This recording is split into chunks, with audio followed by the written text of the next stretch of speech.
Anxiety and depression can wreak havoc on your personal, professional, and social life if it goes untreated for an extended time. Many people try their best to ignore the symptoms, thinking they will get better after a specific situation is over, or when they finally get out of a particular circumstance that has triggered them into feelings or reactions of anxiety or depression. By the time most people seek help for these problems, it's often out of their control and has taken over their lives. Once this happens, the battle can become fierce and often very painful for them and all who are involved in their life. This downward spiral can lead to despair and a distorted perception of reality that entails hopelessness and helplessness for the individual. Over the past few decades, we have made great strides in understanding more about what anxiety and depression are, as well as the difference between the two. However, much of our learnings and understandings have not become common knowledge amongst the general population. In modern society, when people feel anxious for extended periods or experience a panic attack followed by pain or pressure in the chest, they believe they are suffering from anxiety. When people experience sadness for an extended period, or they are going through a mental low in their life where they cry excessively, they believe they have depression, which is usually followed by a visit to their primary care doctor or physician, where they are prescribed some form of anti-anxiety or antidepressant medication to help them cope. Sometimes medications can be of great assistance in managing anxiety or depression brought on by temporary external situations, such as when facing the loss of a loved one or dealing with a significant sickness that interrupts the normal flow of life. But what about long-term anxiety and depression?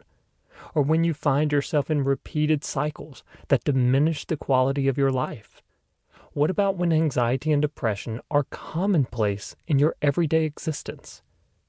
Though I don't work with medications directly, I do believe that everything has value to some degree, depending on the situation and how it is applied. Many years ago, I was prescribed Effexor XR to help me through a time of grief. Another time, when I was going through a major depression, I was prescribed Celexa. This was before I began to live based on the philosophies in this book and understand how to work with the subconscious mind to overcome anxiety and depression. However, I only took them long enough to help me get back on my feet so I could move forward in my life. The purpose of medication is only to help you get back on your feet when you've been knocked down by life in a major way. That's it. Unfortunately, many people end up taking them for years and even decades to try to live normal, healthy lives. They become dependent on these medications, which end up creating addictions, codependency, and even more anxiety or depression in the end. It does not have to be this way. Over the course of the following chapters, I will teach you my philosophies as well as how to utilize the subconscious mind to help you achieve a life free from debilitating anxiety and depression. In addition, you will learn to effectively manage these conditions as well as improve the quality of your life in the very same way I achieved it and have helped many others achieve it.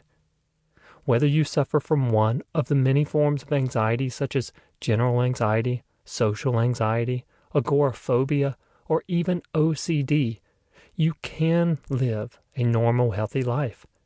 The same applies to depression. I repeatedly watch people become free from these debilitating conditions and begin living their lives with passion, purpose, peace, and freedom. Everybody gets knocked down in life and catches bad breaks here and there. That's life. It happens to all of us, some more than others. You or someone you know may be one of those who have been knocked down by life and can't seem to find their way back to solid ground long enough to get back up. I'm here to tell you that you can, and it's time to get back up. When working on these issues in the conscious and subconscious mind, incorporating these philosophies, and utilizing specific psychological tools, the result of relief can be permanent and often much faster than medications.